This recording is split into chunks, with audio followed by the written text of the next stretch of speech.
اردو فن news میں خوش آمدید۔ بسم اللہ الرحمن الرحیم۔ السلام علیکم ناظرین۔ ایران میں اصلاحات کی حامی خاتون صحافی کو 13 برس قید کی سزا۔ ناظرین، خبر کی تفصیلات میں جانے سے پہلے چینل کو سبسکرائب ضرور کر لیں۔ انقلابی عدالت نے اصلاحات کی حامی ایک خاتون صحافی کو سیکورٹی کے الزامات پر تقریباً 13 برس کی قید سنا دی ہے۔ ہفتے کو جاری ہونے والی اس رپورٹ میں کہا گیا ہے کہ ہنگامہ شہیدی اپنے خلاف 12 برس 9 ماہ قید کی سزا کے فیصلے کے خلاف اپیل کا حق رکھتی ہیں۔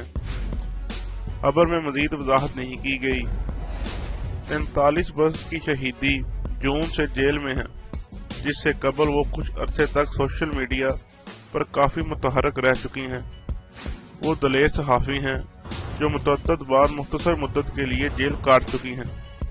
پہلی بار اس وقت جیل گئیں جب 2009 کے متنازع صدارتی انتخابات ہوئے، جس میں سابق صدر محمود احمدی نژاد نے دوبارہ انتخابات جیتے تھے۔